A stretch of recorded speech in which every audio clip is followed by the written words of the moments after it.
Hello, here we go. All right. live. We're live. We're live from Kesgrave High School.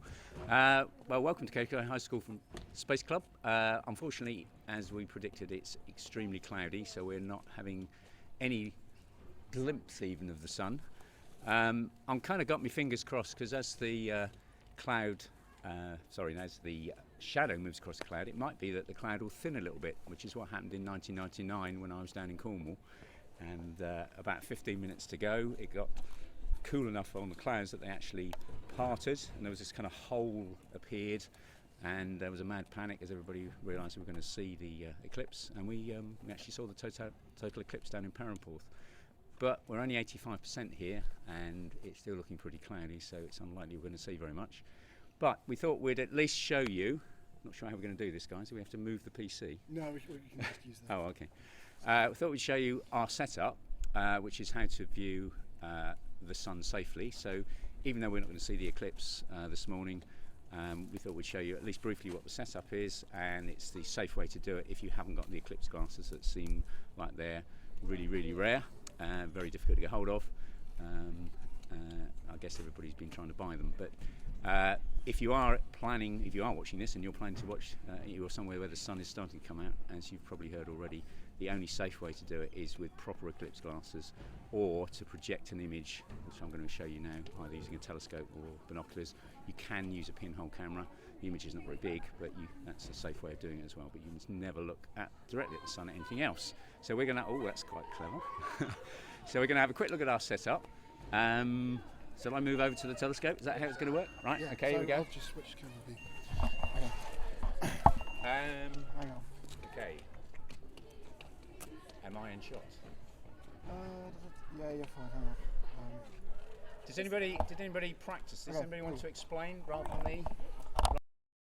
Be a YouTube star and explain what we've got set up here? I could. Yeah, coming in. So I'm going to hand over. Do you want to introduce yourself and then explain how we would view the eclipse safely? Away you go. Okay, so hi, I'm Nathan. I'm going to explain how we view the eclipse. So we have a telescope here which would be pointing at the sun. It projects an image onto here, because if you look at the sun with no protection, then you'll probably cause damage to your eyes, and you can't look at it with the phone either, or a camera or anything, because that would just burn out the screen. So it pointed at the sun and it projects an image onto this view here, and you can look at it through there safely. That's all. Okay, thank you, Nathan. Looks like Nathan's run out of things to say.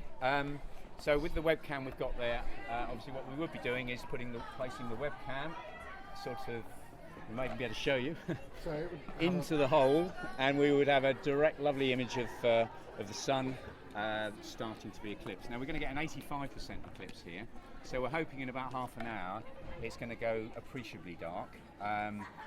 Certainly in 1999 when I saw the total eclipse, it went properly dark, all the birds stopped singing and so on. You can probably hear lots of students going past, but I guess if it had gone properly dark, they might also stop talking, which would be quite interesting.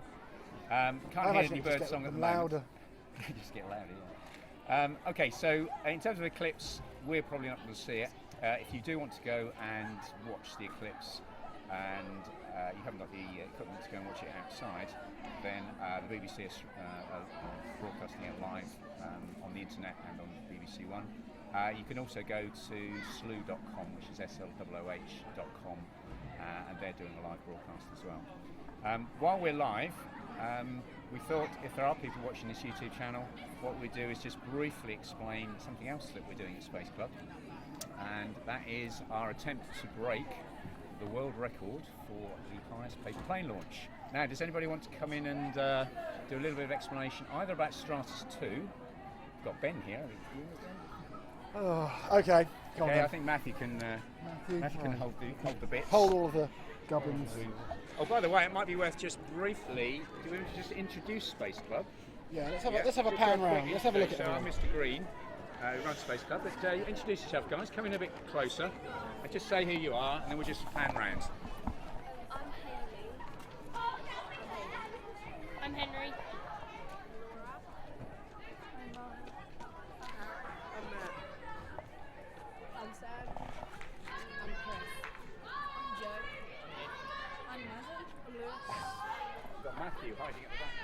Hello. Okay. And of course, there's me. Hello, I'm Ben. Hello. I think. Right. Ben, do you want to explain? We can explain Stratus 2, and then maybe if does anybody else want to have a go at explaining both the plane and the platform we've built for Stratus 3? Do I have any volunteers? I could just do. I can do the whole whammy if you want. I think Hayley, would you like to talk a bit about the plane or the platform? You do the plane. Okay, you hang on to the plane. Can I do the platform? And I'll hang this over to Ben because he might want to use that, and you can talk a bit about that if you like in terms of the payload. Okay. Right. So, Stratus 2. Probably already seen it on our YouTube channel if you're watching, because it's kind of the big thing that we've really done as a space club. And this was the payload from it. So inside there you can see the camera sticking out with a little lens cover on it just to protect it a bit. And so the idea was that this was attached to a balloon, and there was another payload on it that was full of like trackers so that we could locate it after it fell. And inside you can just see, if you kind of poke the camera in there, you can see we've got the camera is rigged up to some circuitry to make it take pictures regularly. So we got pictures as we were going all the way up through the clouds. Although we got far beyond the clouds, so you could see the curvature of the Earth by the time the balloon finally burst and it started to fall. So the idea this time is we're going for the Guinness World Record for the highest paper plane launch. And so we're going to use like 2 cameras this time. And because we were kind of disappointed with the quality of the last ones, we're using some GoPros because they're famously quite reliable and rugged for these sort of things. So we've got one here just mounted looking outwards so you can get those lovely skyscapes. And then we've also got one pointing down, and you can see that's kind of poking through the bottom. Can you see that? There we go. Yeah, so that's the lens just poking out through the bottom. And mounted under here will be the plane that Hayley's going to talk about. Okay, over to Hayley. With the plane, we had to design the best plane so it would glide instead of just fall. And then we had to spray painted it black so it would be waterproof and so it won't get damaged when it falls. So we chose this plane because it could glide along the best, and we were going to have a attach thing, and it would release the plane over 100,000 feet or something, like something really high. Yeah. Okay, well done, Cool. Hayley. So let me just perhaps come back in there and just explain a little bit more. The current world record for the highest paper plane launch, actually we had a picture of it. Was it you, Sam, who found the actual plane? So it was like a sort of almost like a First World War sort of biplane-y kind of, it had one plane. But it did look like a proper plane.